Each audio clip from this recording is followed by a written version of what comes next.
Bismillahirrahmanirrahim. Assalamualaikum warahmatullahi wabarakatuh. Apa kabar sahabat YouTube semuanya? Mudah-mudahan selalu dalam keadaan sehat walafiat, dilapangkan rezeki dan dilancarkan dalam menjalankan aktivitas sehari-hari. Amin ya robbal alamin. Ketemu lagi bersama saya Advokat Bung One di channel ASP TV dalam segmen kajian hukum. Dalam hari ini atau pada hari ini masih dalam suasana Idul Fitri. Oleh karena itu kami dari seluruh kru ASP TV mengucapkan minal aidin wal faizin, mohon maaf lahir dan batin. Dalam video edisi hari ini yang akan saya bahas ataupun juga tema yang akan saya bahas yaitu yang berkaitan dengan sanksi pidana bagi penikmat hasil tindak pidana dalam kasus Indra Kents, di mana Indra Kents ini merupakan tersangka dalam kasus penipuan aplikasi Binomo. Dan selain Indra Kents juga telah ditetapkan 6 orang tersangka lainnya. Dari 6 orang tersangka ini, 3 diantaranya merupakan orang-orang terdekat Indra Kents. Mereka adalah pacarnya Indra Kents, kemudian juga ayah kandung dari pacarnya Indra Kents dan juga adik kandung Indra Kents itu sendiri. Lantas apa peran-peran yang dilakukan oleh ketiga orang terdekat Indra Kents? Kemudian juga sanksi pidana apa yang dapat dijerat kepada mereka dan apa saja sanksi pidananya? Simak ulasannya dalam video ini sampai dengan selesai. Namun sebelum dilanjutkan jangan lupa bagi Anda yang baru menemukan channel ASP TV ini silakan untuk subscribe terlebih dahulu. Like video ini, sampaikan komentar-komentar positifnya, dan tentunya subscribe channel ASP TV.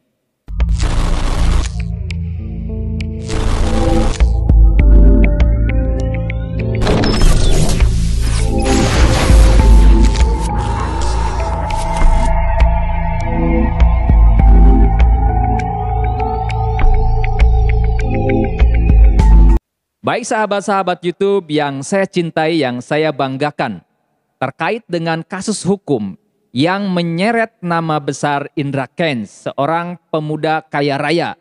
Orang bilang atau masyarakat bilang itu crazy rich. Ya, seperti itu.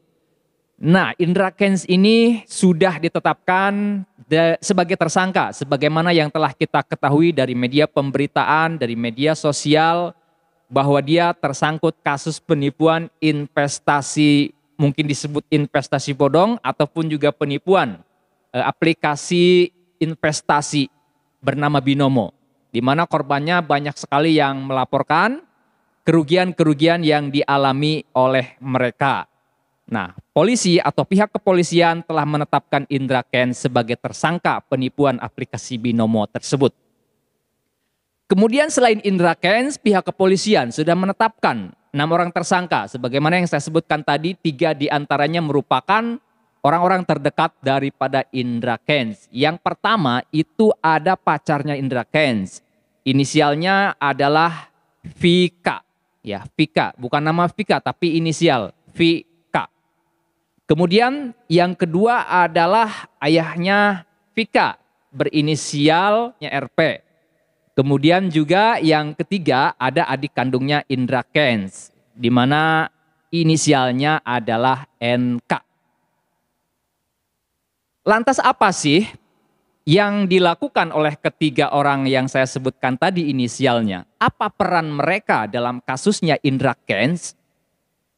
Berdasarkan analisa kami, berdasarkan penelusuran dari berbagai sumber, media informasi, media pemberitaan, bahwasannya pihak kepolisian telah melakukan pemeriksaan terhadap ketiganya dan juga telah ditetapkan sebagai tersangka dan telah ditahan oleh pihak penyidik.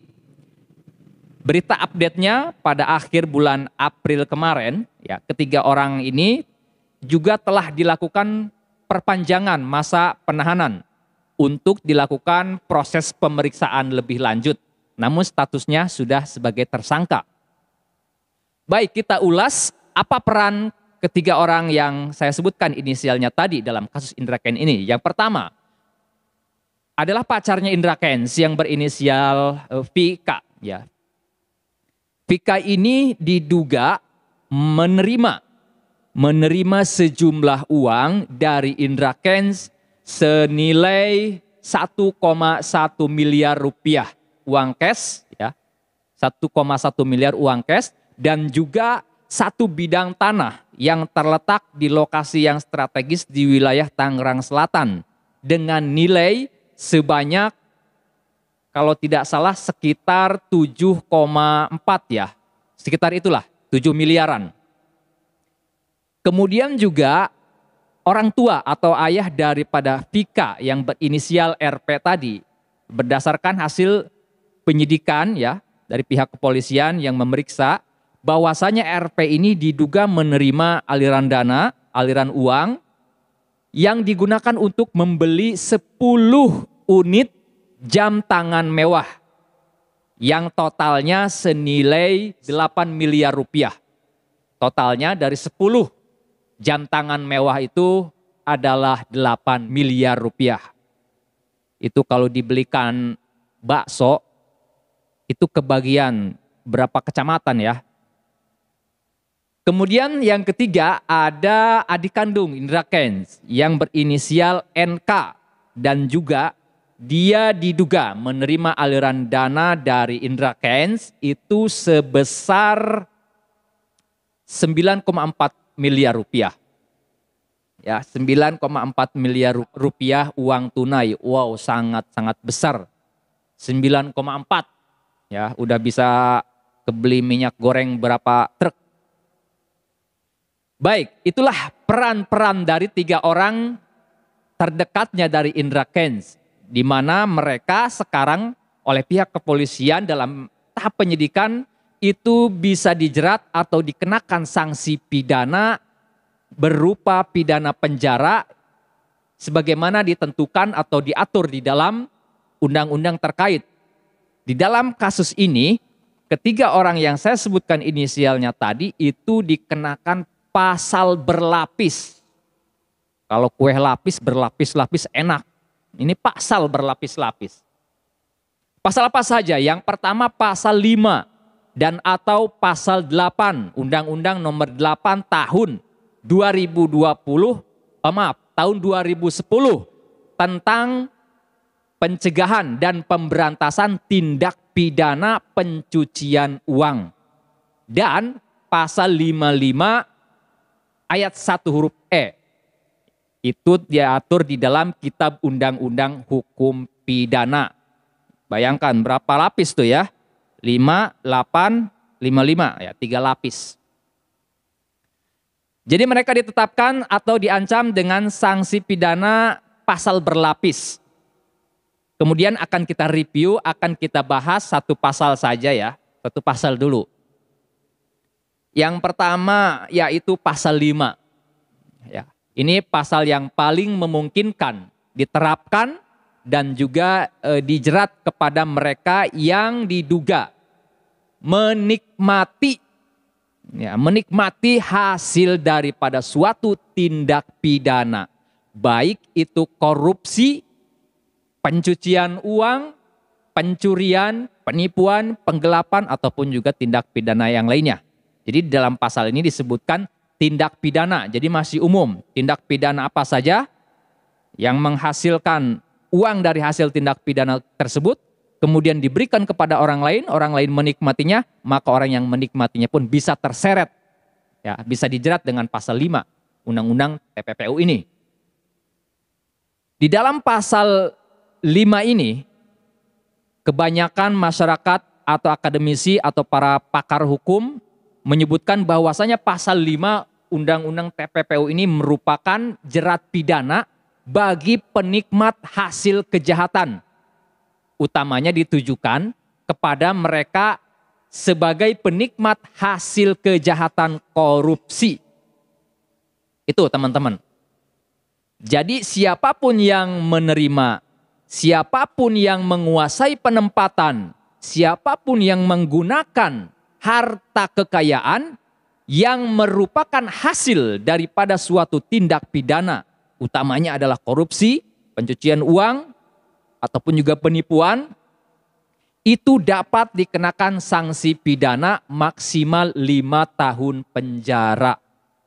5 tahun penjara lumayan, 5 kali lebaran mondok di hotel Prodeo. Tapi itu adalah maksimal ya. Adapun nanti vonisnya itu tergantung pada pertimbangan hakim berdasarkan fakta-fakta persidangan yang terungkap di persidangan nanti. Bisa saja lebih rendah dari 5 tahun, bisa setengahnya mungkin seperti itu ya.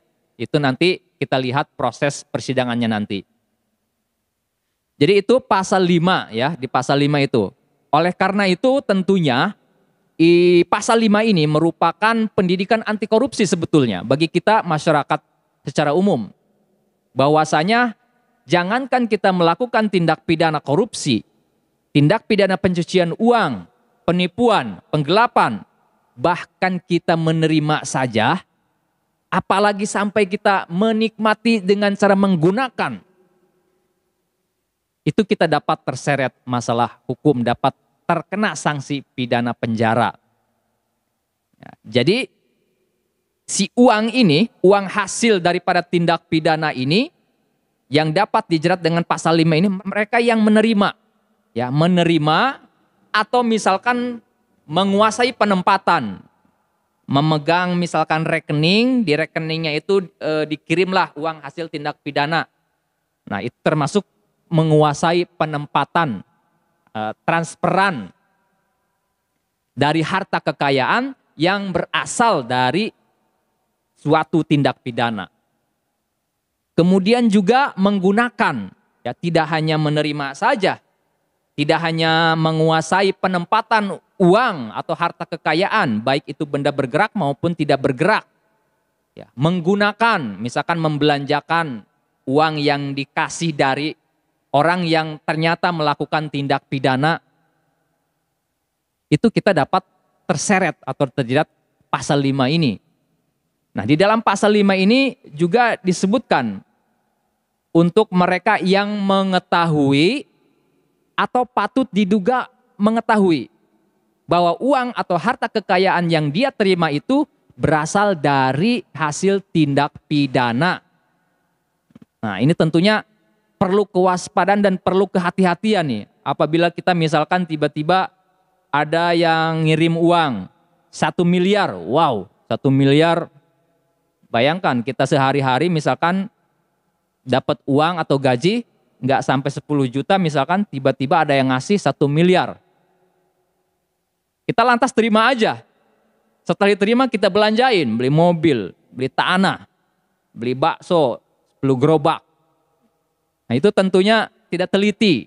Ya, harusnya ketika kita mendapat uang sejumlah besar seperti itu, harusnya kita cross check. Siapa nih yang ngirimnya? Kalau misalkan orang yang ngirimnya kita ketahui, ini uang dari mana loh? Apalagi kita ketahui orang tersebut misalkan penghasilannya tidak miliaran. Tiba-tiba punya uang miliaran. Ngasih ke kita 1 M, nggak ngasih tahu nih dari mana uangnya. Nah, kita itu harus waspada. Sebaiknya diklarifikasi, konfirmasi. Ini uang dari mana segede ini? Untuk apa? Maksudnya apa nitip ke rekening saya? Ya, sebaiknya dikembalikan atau ya lapor pihak bank ataupun juga ke penegak hukum juga bisa ya. Apalagi uang tersebut dikirimnya dari pejabat negara misalkan. Ya, dari pejabat negara, baik berupa uang ataupun juga kendaraan, tanah, wah pokoknya hati-hatilah ya. Jadi jangan senang dulu ketika kita dikasih uang mendadak dengan jumlah yang sangat wow, fantastis, tanpa kita klarifikasi ini dari mana, untuk apa, bisa-bisa kita ikut-ikutan mondok di Hotel Prodeo. Mau kita di Hotel Prodeo. Nah, itu adalah pendidikan anti korupsi bagi kita ya, agar berhati-hatilah. Itu teman-teman yang dapat saya sampaikan ulasan kasus hukum pada kesempatan kali ini. Mudah-mudahan bisa menambah wawasan, bisa berguna dan bermanfaat bagi kita semua. Sampai jumpa di video-video selanjutnya. Saya Advokat Bung Onim mengucapkan terima kasih. Billahi taufiq wal hidayah. Wassalamualaikum warahmatullahi wabarakatuh.